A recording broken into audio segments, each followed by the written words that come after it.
Man. Ladies and gentlemen, it's another beautiful Friday night, man, and we are here with Dr. Carey in the C-spot, for fuck's sakes. You dig?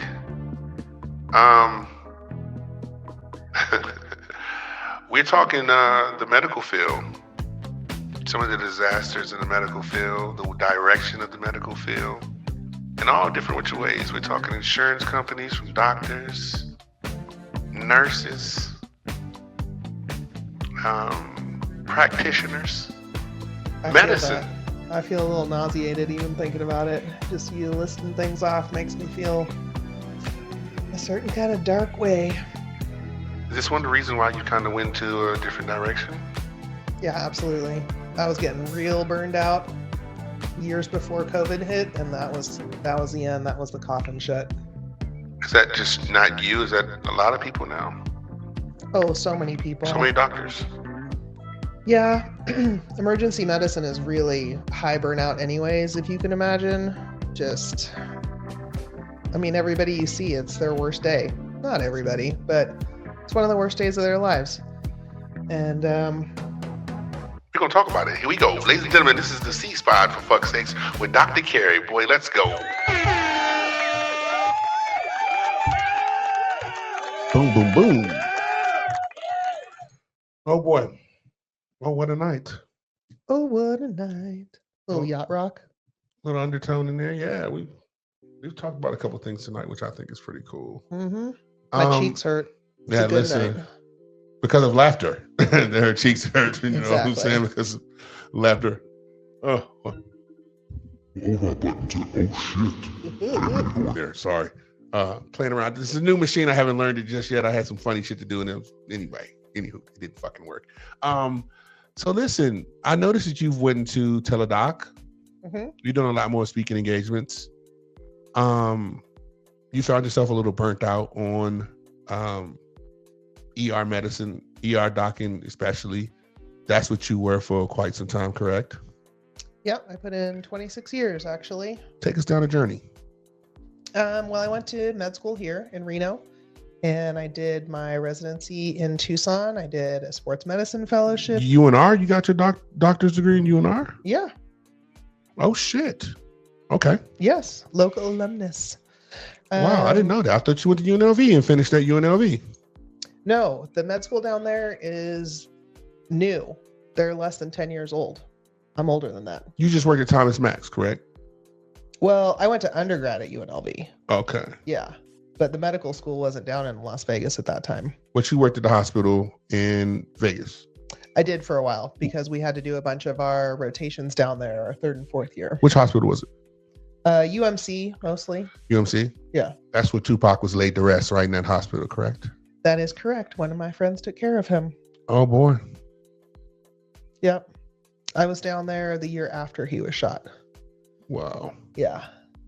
Well, the ripples were still in effect.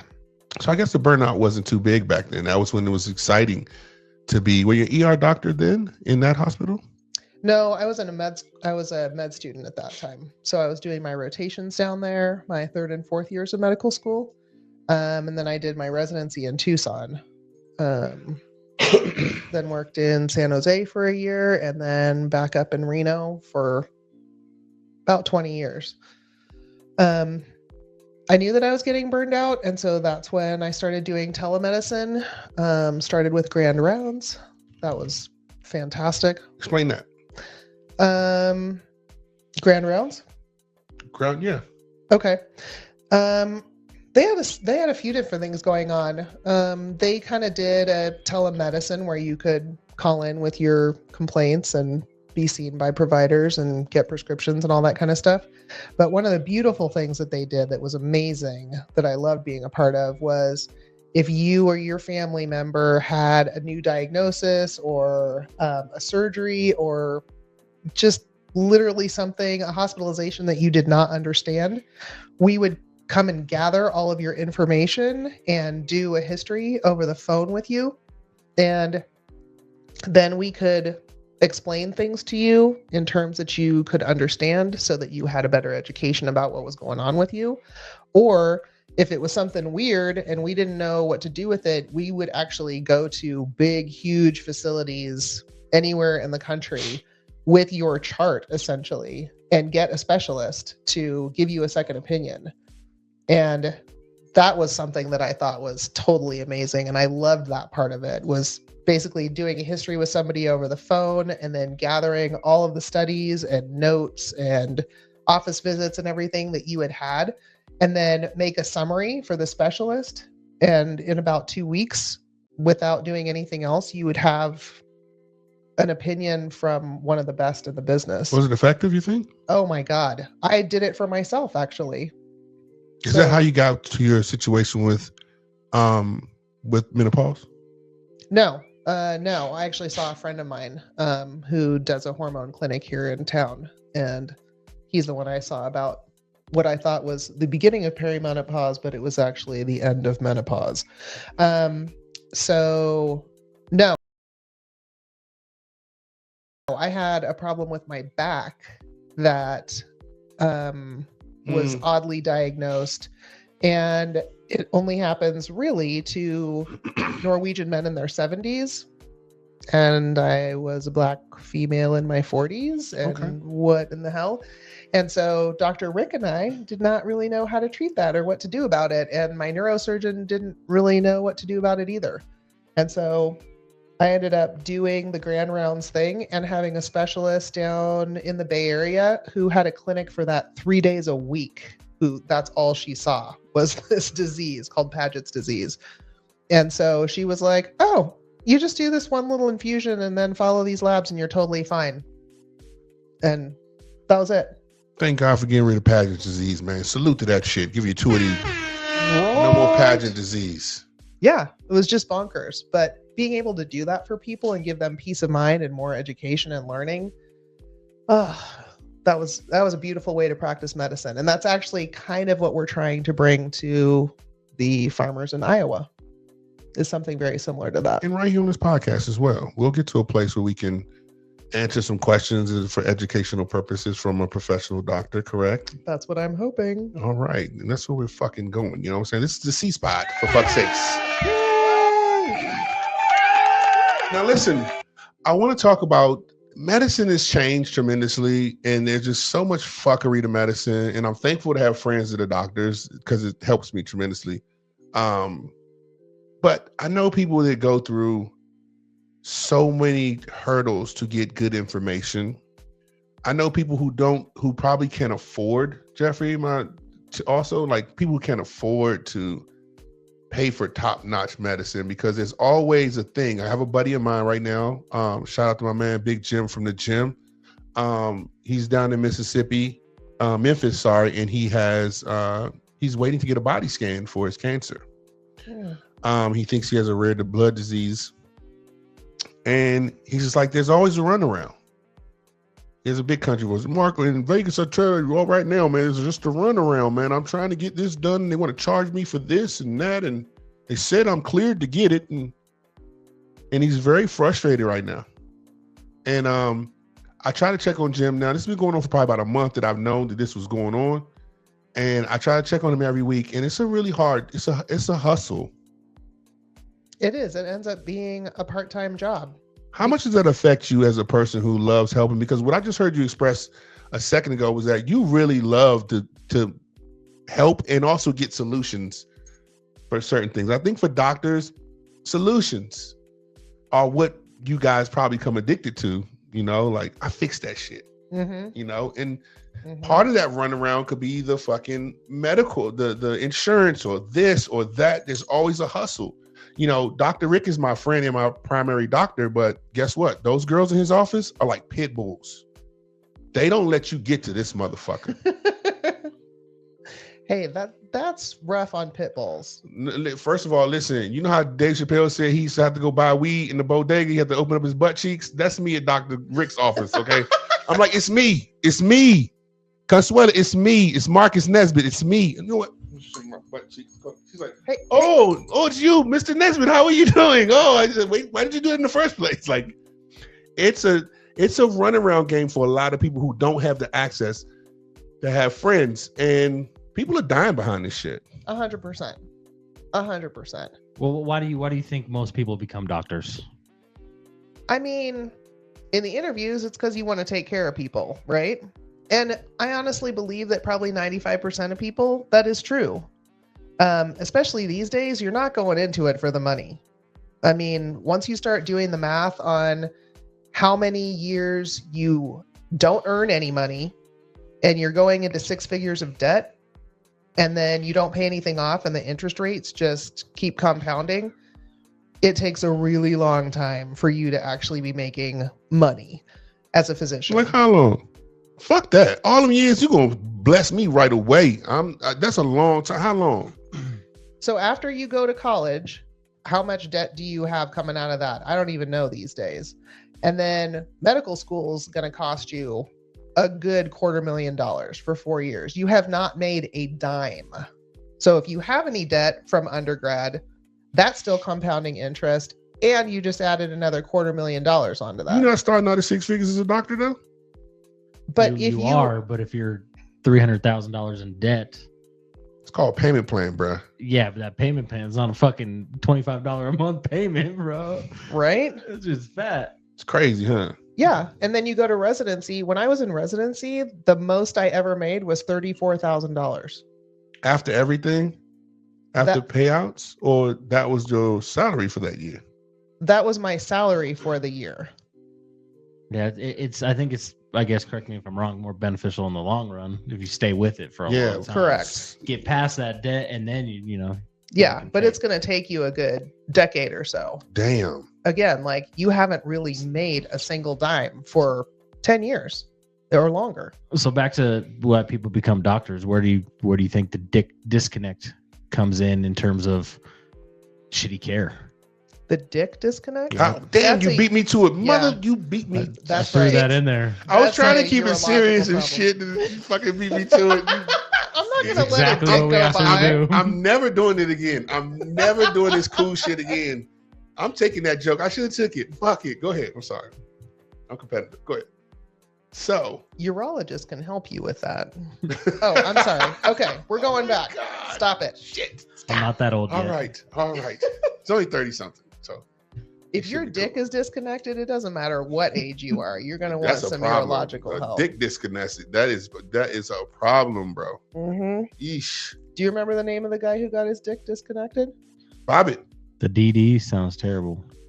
Yeah, The John Bobbitt. Wayne Bobbitt. Yeah. I met that dude multiple times.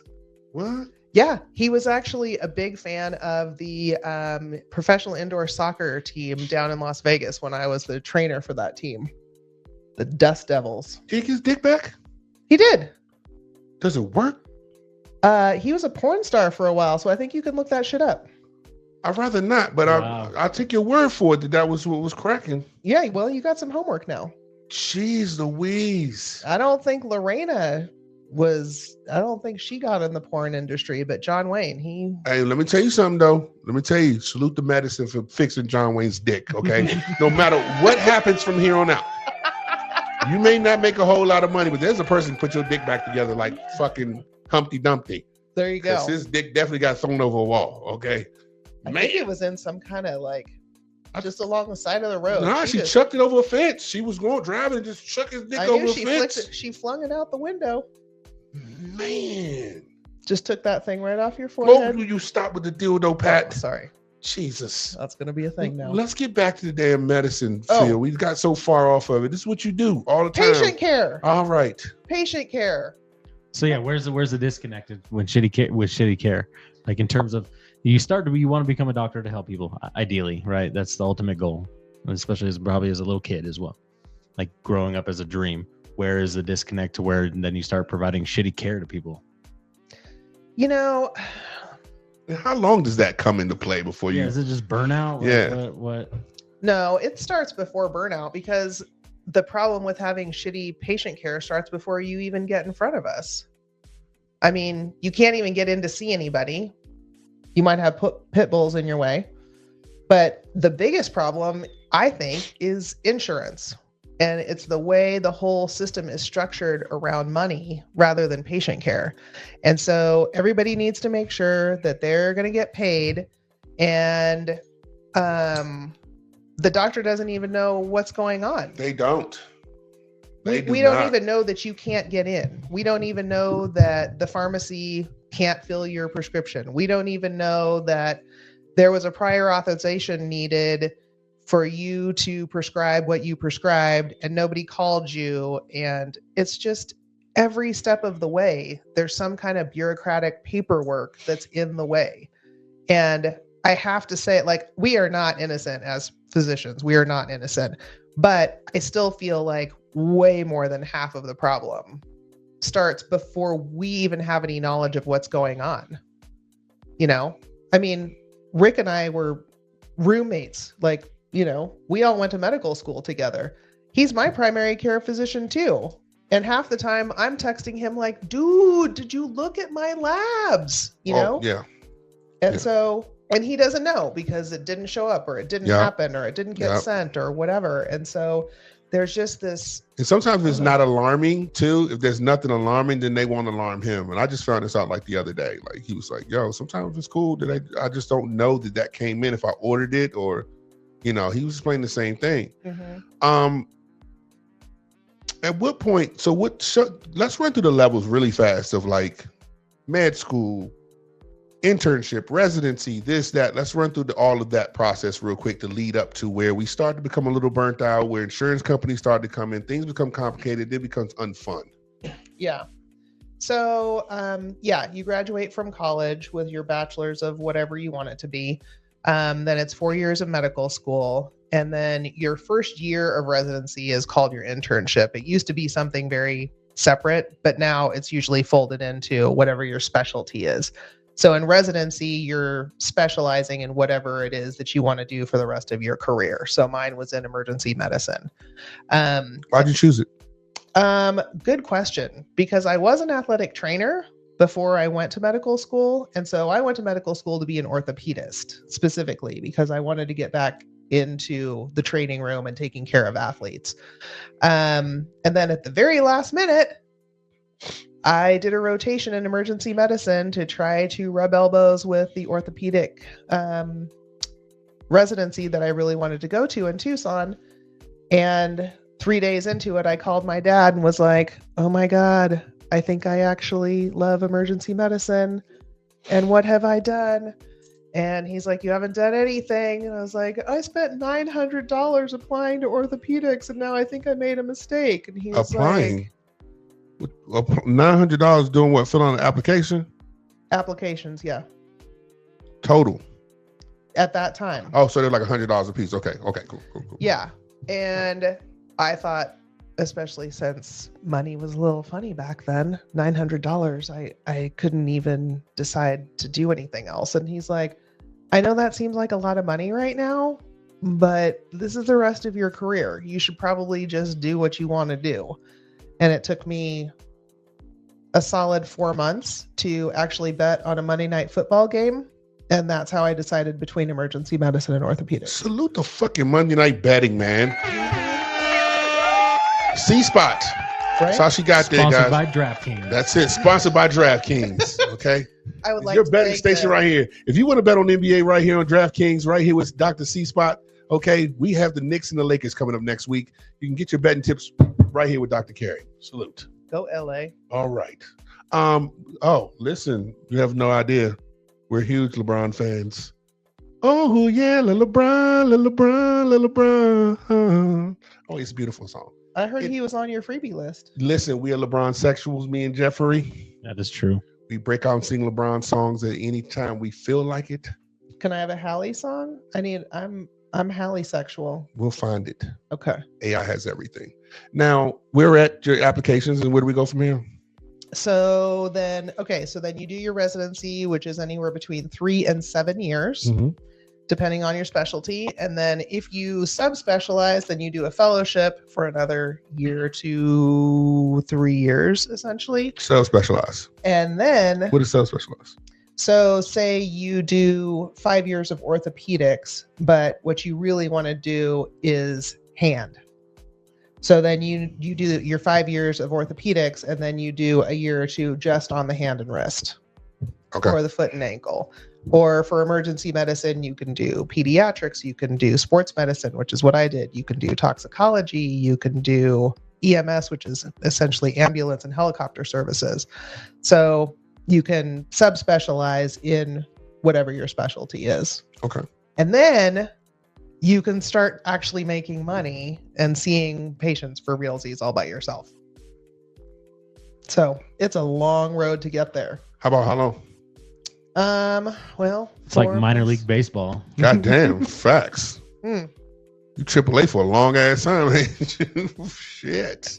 Some small stadiums for a long time. Man. Mhm. So you get into the ER.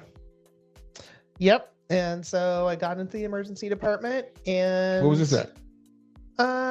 I worked locum tenens before I got up here, and that means that I had temporary jobs at hospitals that were understaffed. So I was in Albuquerque for 2 months, and I was in Petersburg, Virginia for 2 months. Oh, like a traveling nurse almost, but traveling doctor. Correct. Okay. Yeah. Do you work under a banner doing that, or you just contracted? Contracted. Okay. Yeah. All right. And then that was because this job in Reno had not opened yet because we were waiting for South Meadows to be built. And so once South Meadows opened, I was there on day 2. Sweet. Yeah. So that was a long time ago. So you go from there, and where do you go? How did your career rise? And then where does it start to go a little bit off the cliff a little bit? I feel like things were pretty good for probably a good 10 years. It was exciting. It was exhilarating. I felt like I was doing some good work. I wasn't quite so jaded, but honestly, it was probably creeping in. I call it the boiled frog syndrome. So if you keep a frog in an open pot and just turn the temperature up really, really, really, really slowly, the frog will not leap out because it doesn't realize it's being boiled. Mm. So that's kind of how I liken my career. I didn't realize the trauma and how my soul was being shattered because it was so slow and sinister. And you'd get those occasional wins where you'd feel like, oh man, I just helped that person so well. Oh man, I just I discovered feel like something. you're speaking to my soul about my job. Mm, Well, yeah, it's yeah. not just Also, medicine. Damn. also too though, like you went in there, you walked into an ER knowing that this was not going to be all fucking unicorns and moons and stars. You know, it was going to be rough. You knew you were going to see some crushed in brains. What do you call motorcycle riders? What do you call them? Donor cycle? Yeah, that's right. That's right. Yeah. So you knew you were going to see that. Is that part what was soul stealing, or what else was soul stealing? It was sometimes just seeing people broken and mangled. Other times it was not being able to get them the help that they needed and deserved because the system was all fucked up, and that was super frustrating. Sometimes it was, like grandma's been in the same position for the last 3 years and has no skin on her bones and is still a full code because her family is taking her social security check, and she finally has the pneumonia and we should just let her go. And the family's like, nope, do everything you can. And no one even comes and visits grandma. Like moments like that where I'm like, this is too dark to handle. Kids that are super sick or broken up. And would you have to went a different direction if you know this shit was going to be like that? Seriously. That's a good question. I think in my darkest of days, I wish I had done something differently. But I think looking back on it as a whole, I think I did a good job. Mm. And I think maybe I made enough of a difference for enough people. And I've had enough therapy to know that I'm gonna be okay. That the math is mathing. Well, I want to take a quick minute to say that in my lifetime right now, and I know it's not about me, but I am at this place where I believe in God, I believe in the universe, right? But I thank God for the adversity that I've been through in the past couple years to bring me to this point.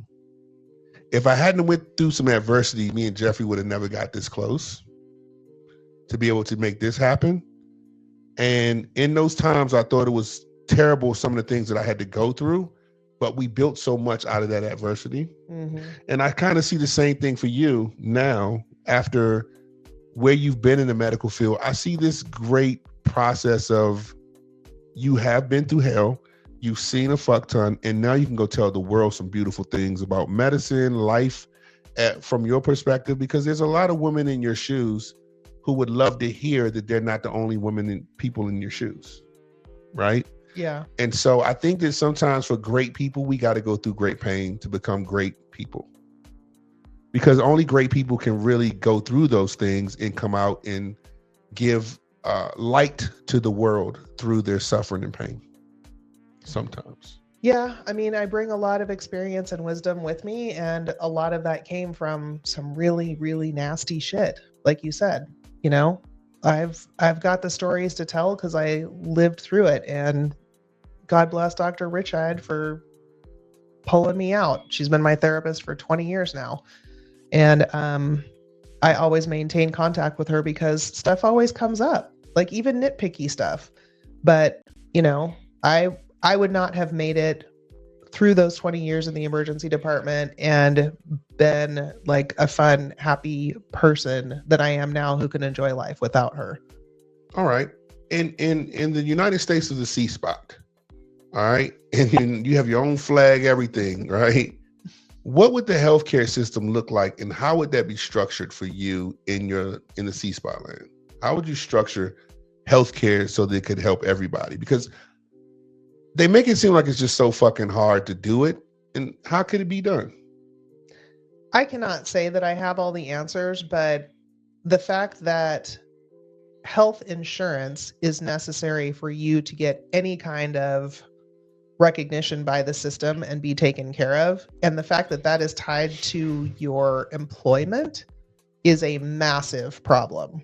Massive problem. Healthcare should be a right. Everybody should have it. Like, how can you tell anybody to their face, you don't deserve to be taken care of? You're not allowed to get sick or injured because you don't have enough money or you don't have the right job. That does not seem correct to me at all. And so, in my opinion, everybody should have access to more than the bare minimum. You know, like everybody should have good, decent care. If you want to pay extra for that to be fancy, you just go right on ahead. But I feel strongly that there's got to be a way to do socialized medicine in the right way. There's a lot of countries who have been doing it for decades, and they've learned from their mistakes. We don't have to reinvent the wheel. I feel like we talk to a bunch of people who have been doing this for decades and find out what they fucked up so we can avoid doing that and make it so. I don't think we like talking to any other nations these days. I don't think those conversations are rough conversations. They don't want to talk to us. Damn. That's I don't blame them. That's why they don't have our whiskey anymore. We're sorry, guys. We apologize.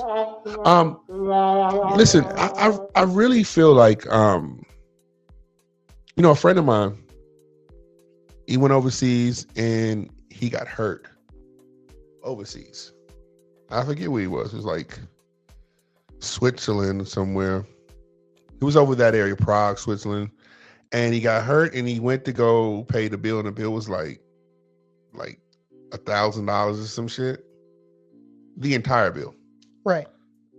The surgery, the pins, the needles, the aspirin, everything was a stack, right? Yes. So he comes back to the United States to do physical therapy, and his insurance company went over there to try to get all the things that he had provided for him over there to charge him over here.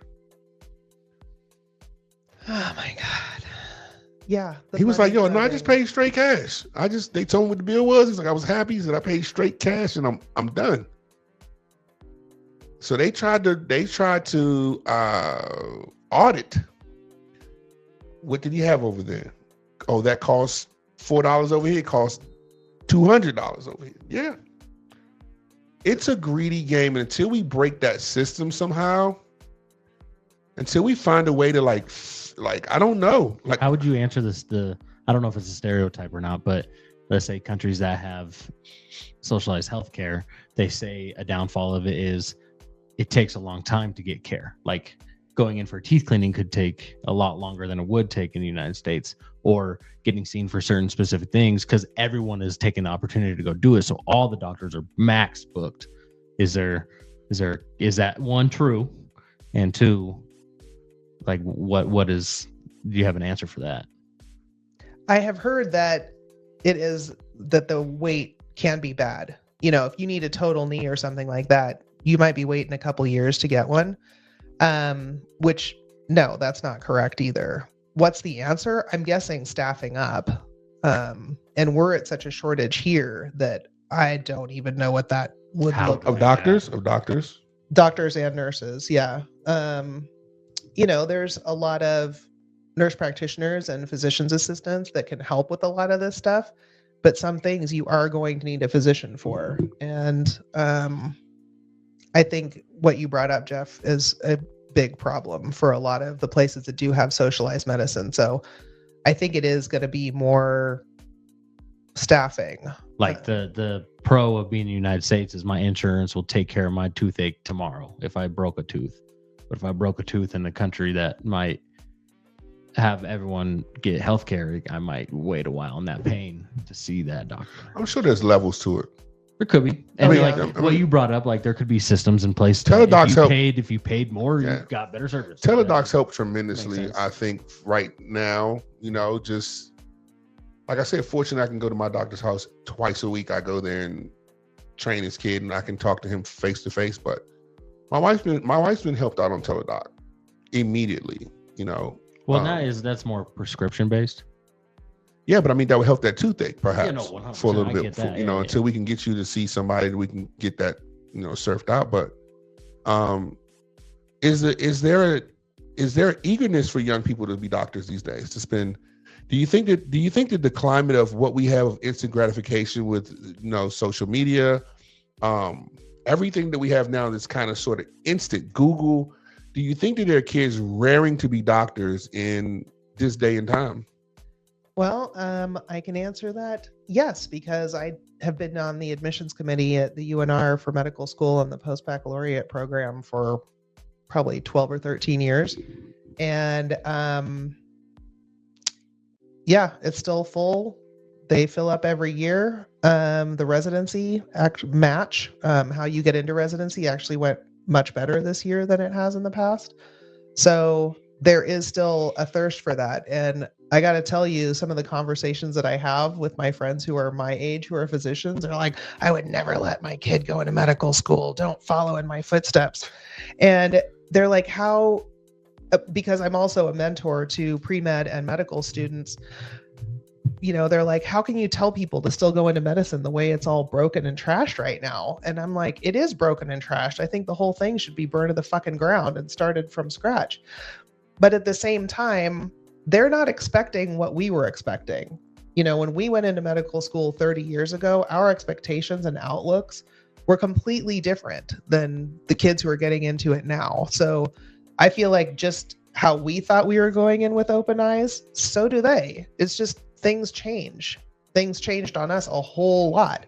But, the people who are getting into it now, I feel like they're as aware of what's going on as we were back then, for better or for worse. Now, do you know the kids that are getting into it now, you said with the admissions is still full. Do you know the number that are actually continuing it and not dropping off after a year or two? Because the ambition is probably still young or good in these young kids, but in terms of like the instant gratification, like, oh fuck, I didn't realize how long this shit actually does take. True. And college back then is different and more expensive than Sure, the residency's still full though, right? The residencies are matching applications, correct? Yeah, that doesn't seem to be a huge problem. But I think to your question, Jeff, how long are people staying as clinical physicians? That is kind of, I don't have the numbers in front of me, but the joke is sort of like, yes, you do have to work more than 3.5 days a week. Like that's a thing. You can do that in 24 years when you're a dermatologist and you close your private practice a day and a half a week. You choose to golf on Wednesdays and Fridays. Fridays. Correct. Yeah. But it's like the work ethic, I mean, maybe I'm just old and curmudgeonly, but I think that has definitely changed. Oh, And yeah, you know what? 100%. The answer is probably somewhere in the middle. Nobody should be living like we did in residency and fellowship in the beginning of my, like, nobody should be doing that. That's not good for patients or the people providing care. So I think that part is better, but I also think like the residence cap, meaning, oh, we've had enough patients, sometimes at 6 p.m. and you're on call all night. Well, we capped. We have all the patients that we can take. And I'm like, oh my God, fantastic. Can we shut the front door? Can we not see any more patients in the emergency department now because you're capped? And so we don't have to see anybody now. And so then once they're capped, then the patients get spread out to other people. Was that a thing when you were around? No, there was no capping. That's what I wanted to know. Okay. There was no cap. Like, we would cap at 7 a.m. when our eyes were bleeding out and our relief came on. That was the cap. Stop the cap. Oh my God. Yeah, Damn. no cap. Exactly.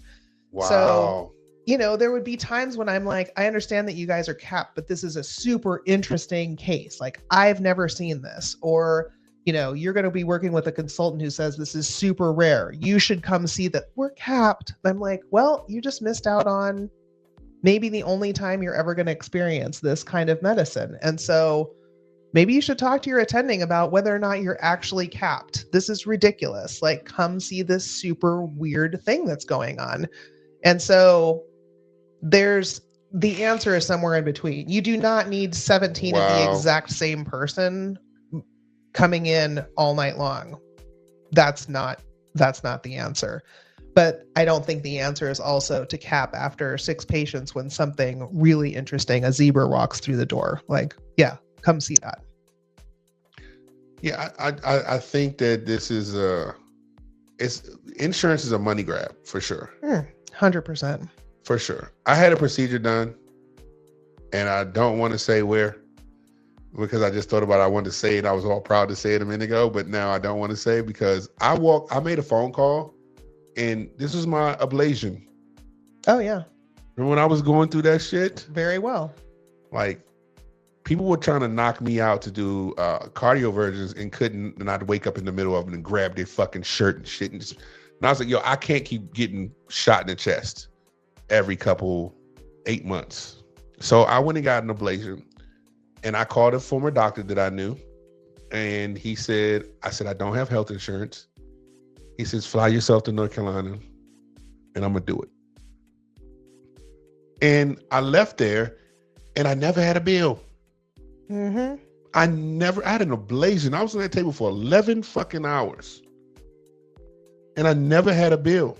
And I thought to myself all the way back home, because I had to stay for 5 days and let my situation heal up just a little bit, because they went in through my groin. But I was just like, yo, I'm going to have the most monstrous bill of all times. In years, I still don't have a bill. And I'm very fortunate to have had that done. But there are so many people who probably need that and getting tired of their heart jumping out of, because I had AFib. And when I moved to Nevada, I didn't know that the elevation. Mm-hmm. So, man, I'll be having sex with my wife and busting up. Boom, I'm out of whack. Right? And I got to go to the ER so they can cardiovert me back into it. And it was very frustrating. A big test of my mortality as well. Like, what the fuck? This feels so crazy. I don't know how did this happen to me? I'm 34 years old. Started when I was 26. Like, I can't imagine what it is for a person to not have health insurance and to have to go through that worry and suffering for all this time. Now, also too, some of the drugs they give you, those drugs don't allow you to be a man, right? So they give you something, and you try to get an erection. It's like, nah, this does not allow you to get up there. An OLOL, a beta blocker. Beta blocker. That's what those motherfuckers are called. Listen, get the surgery, bro. Okay. All right. Get the surgery. And so, yeah, that was a thing, but it gave me a little bit of peace of mind as well. But I'm very sorry for people who don't have those options. And I think that's the fucked up thing about medicine. And I think they have a very good way to fix shit.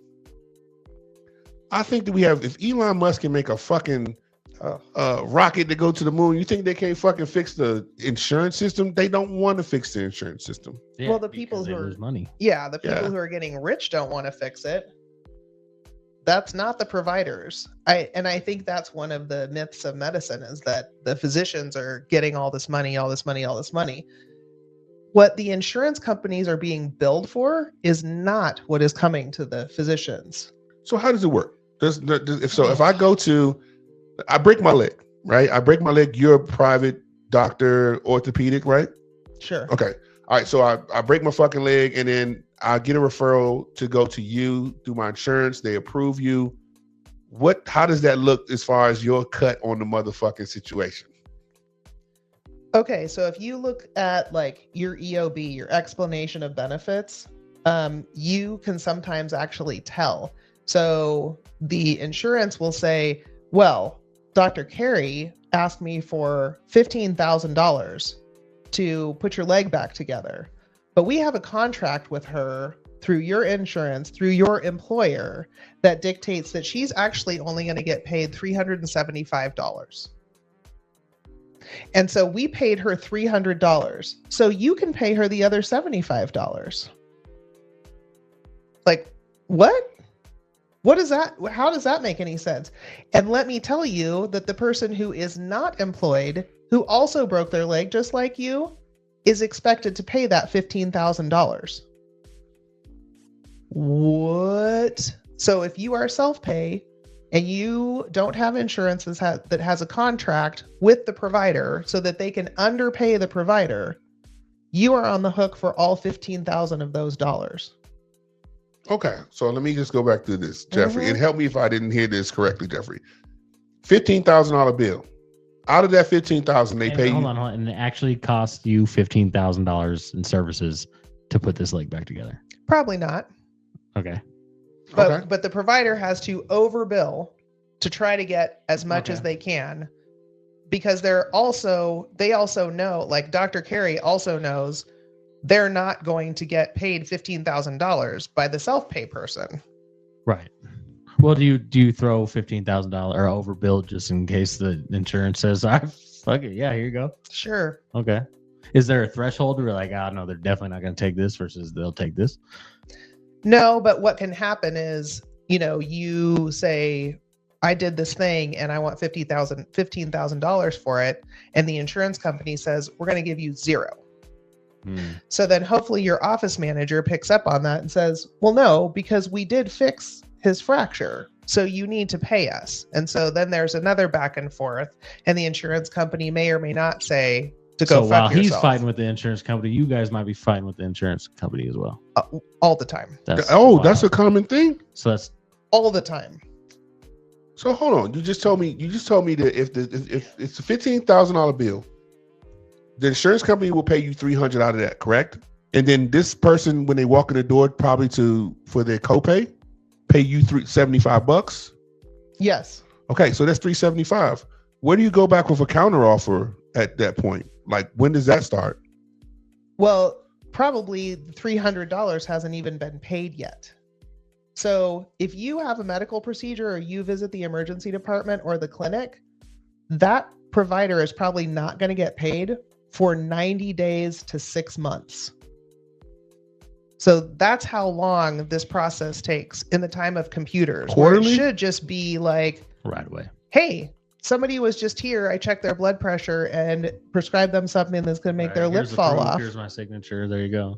Right. And so give me, $150 for my clinic costs. And the clinic's like, you know what? We're going to need all of the paperwork that went down and the prescription and the time and your first child in order to even consider giving you a penny. And what they're hoping is that your office manager or whoever isn't going to come back to them and ask them again. Damn, that's a shiesty game. That's crazy. You know what? It's robbery. What's really crazy is that I deal with a home delivery prescription company, and I gotta call these motherfuckers every single month to get them to every 3 months to get them to refill my prescription. I'm like, you guys fucking know what I have. You know what I need. Just fucking My send asthma's it. not cured yet. Like- please send me my inhaler. I still have that shit. Yeah, Right. like you know I need this, and it's like, hello. It's like, yeah. My wife goes through that all the time trying to get inhalers. If they lapse, she'll have to go in for a whole test just to prove that she has asthma. Like, Just to yo, get the this same is such a inhalers that she shitty has. process, and why? My thing is like, why? When I registered for this company, they asked me to jump through so many hoops. Send over your insurance payment card. Send over this, that. I did that 9 times, and each time they acted like they didn't even know that I had called in the first place. I was like, yo, what is wrong with you people? And then finally, after I fucking stayed on for like 2 days, they finally got it right. And then now they sent me a prescription when I didn't even ask for one. And then now it's like, what the fuck is wrong with you guys? And why are you playing? And Mark Zuckerberg, I found this out, has a company now who does meds a lot cheaper than other meds Through Amazon. through Amazon. I believe it. Do you think that that's going to be any more efficient? I think that Mark Zuckerberg is a people pleaser.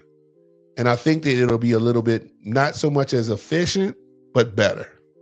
I do think that. I do think that he is really truly about helping people. And I think he's still corporate. I just think that he'll do better than Maxapro Plus. I think he'll do better than them. That's all. I Do you have know no he's- objective evidence. He's been like in criminal court for like leaking data of people.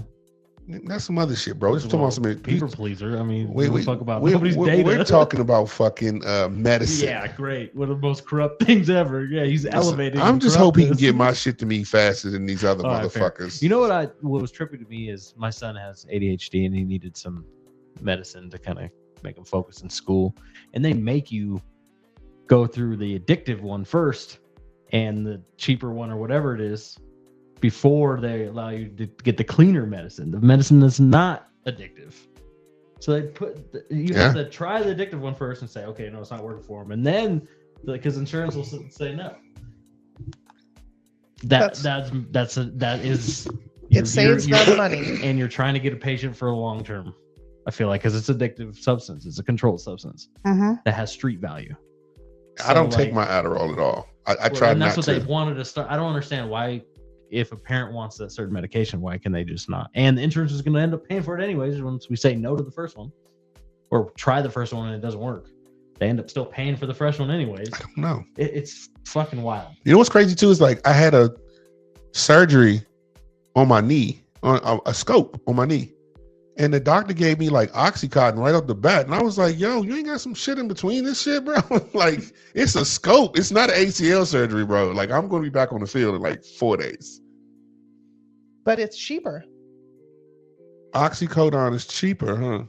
Oxycodone is way cheaper than something like And- Celebrex or And it's the addictive one, which is wild. to That's me. wild. yeah. And that is why those people had to pay out This is way millions of dollars. way deeper than any single American could probably fight against. Oh, it's. I don't really know what we do. Honestly, we'd have to have total anarchy of our whole country to fix it. I feel like, I will tell you or the that. right president that really is the right plan. I don't really know. Oh God. So in lots of other countries, you can get a little bag of IV Tylenol, which works great, super great, especially pain? for post-operative pain. Like you use that, give a patient some of Instant, that. probably like right away. Is that more And- expensive? I think we had it in our hospital for less than 2 years because it cost hundreds of dollars per little bag. Hundreds. And so it was cheaper to just give people morphine and fentanyl and Dilaudid and crazy shit because that was like pennies versus a bag of Tylenol that won't make your crap back up to your tonsils and Oh, It doesn't fuck have with a your whole bunch of head. other side effects, has none of that. yeah. Vicodin. Oh That's my why people go to lord. Turkey for the hair transplants because Facts. Seriously. it's just A trip to Turkey to get a hair Well, and I think, transplant too- costs $700. And I think too, the medicines, like obviously America in terms of technology and medicines, it's first class in terms of what they can provide in terms of technology. And I think the rest of the world is catching up a lot and a lot faster. Obviously, you still have the third world countries, but I think even the countries that have the socialized healthcare probably have just as good technology going on. There are plenty of people who are actually ahead of us because I gotta believe that too. yeah, it can take so long to get anything approved here, and then the trials can be really lengthy, and then again, like you have a drug as old as acetaminophen. Tylenol's been around for almost 100 years, and we don't have a liquid form that costs pennies. That's because people don't want to make it because it's cheap. Do you think we'll ever get to the place where, like, because hair plugs in Turkey, to go to a place in Turkey, it costs about $800, right? But you don't just get the hair plugs; they put you up for like 3 or 4 days. It's almost like a resort. Yeah. For 3 or 4 days for $800. The fucking plane ticket is more than the entire situation over there. Yes. So do you think that things will get so competitive elsewhere where people will start running to other places, that this country will have to find a way to reform itself? Or do you think we'll just stay in the places like, fuck it? We already needed to do that because there are plenty of medical resort spas around the world. Oh shit. Well, who's gonna stop the greed? Who can stop the greed? Like nobody can. So how do we even? I don't. Well, I think just like with fucking cell phones, right? When cell phones first came out, they come in a little fucking box and it's about this big and shit, right? And using that cell phone for like, I don't know, a minute was like $5.36, right? And then eventually you got free nights and weekends. And eventually this happened. And now the whole fucking service is $45 a month for some of these cell phone services. So I'm wondering, the more competition that this country has to do the right thing, and people start running to other countries, and only people that can't afford to run to those other countries will have to suffer. And do you think things might change at some point in time in this country? I would love to have that kind of optimism, but I think there's two things in our way. One is the people who get hurt the most are the ones who are the least significant in our society. Right. And so very few people are going to give a shit about that. And the other thing is that as long as the right people are getting paid, they're going to lobby to keep this exactly the way it is right now. It's wild too, bringing it back to what you said about how it's connected to your job. Like I never really thought about that. Like I know that that's the case, but what's one thing you ask a person about their job? Like, oh, how's the insurance? What the fuck does that have to do with your job? I've heard guys say, how's the bennies? What's the bennies like over there? Like, the retirement, I get that question, but in terms of insurance, those two, what does insurance have to do with on my off days with my job? You know, like those two things are totally disconnected. And that just started about 85 years ago. That's fucking crazy. And it was a whole political game, just like it is right now. Oh yeah, we're fucked then. It was a political we're in way game. too deep. We're not. I don't know how we get out of it. We have to have a revolution. What do you think about mechanical devices inside of bodies and the repo man situation? Where do you think we're going with that in the future? Oh, Lord. The repo, like come and take that shit out. Oh, listen, there was a whole movie on it, but like, you know, a lot of my friends are pharmaceutical rep, and she's moving into mechanical devices and shit like that. They're studying different mechanical devices inside of the body that can help certain organs. They also just passed to where medical bills don't show up on your credit report. That's fucking awesome. So you have to come sue me if I don't pay, like on a civil level. I don't really know what the also consequences of that. Elon give you a Tesla kidney, he can shut that bitch down anytime he feel like you don't pay that goddamn bill. Give you that Tesla kidney, motherfucker. You have 5 more steps to walk, bitch, before you pay your bill, and I cut this kidney off, and dialysis is your future. Don't mess with it because that's an act of terrorism. Jeez. Damn. Man. I mean, there's lots of mechanical devices that we've already been playing with for sure. But you're going to have to wait for your prenatal implant. Well, I mean, I think. Unless you want to be a test subject. No Bobbits here. There's no Bobbits here. John Wayne Nesbitt? No, not at all. Shit don't even go together. You had to end it like this, didn't you? So it flowed weird. so nicely. Well, we just learned that we are doomed in the medical world. You got to go to Turkey for fucking help. I mean, you can go to Thailand. I'm not getting lost in Bangkok. It's just not happening. You brought that one back. I didn't have to I say a just word. I had to be honest with you. Mm-hmm. I've been there and I don't want to get lost in Bangkok. Anywho, Jeffrey, anything else to say, doctor? We are doomed as far as a systemic problem, for sure. But the good thing is we still have really lovely people who want to help patients. And so that's what we got to count on. But I think the idea of a revolution, that should have already happened. I don't know how to make this rise from the ashes like a phoenix. Well, Dr. Carey Show, we're not trying to make it rise like a phoenix. We just got started. We'll talk the revolutionary shit down the road. Ladies and gentlemen, Jeffrey, take us out the room. Shit. I'm trying to get sponsors, lady. Talking about revolutions and shit. That's going to be my next intro. It should not be. Jesus. Yeah. I'm trying to get you some money, man. Revolution. We're going to be on the list. Jeez. Uberlube. How about kink.com? Shout out to Uberlube, man. Hey. Keep it slippery. No razor blades. No. What's it called, Jeffrey? What's that dry vagina syndrome? DVS. That goddamn DVS. Stay away from that. And the dick Vagina. I just want some lube. Fucking razor blades. That's rough. Shout out to Holly Berry, man. I'm sorry you went through that whole thing with the DVS. Thank you for shedding light on it. Listen, dry vagina syndrome is real. Shout out to Uberlube. It works. She can tell you all about it. Gladly. She have dry vagina. Not for long. Never thought I'd be talking about your vagina and everything all on the show willy-nilly and shit. He who had something in his groin for 5 days. It's all right. We're the Dang Dad Sportscast. No, we're not. We're the C-Spot. We're Dr. Gary. Get us out of here, Jerry.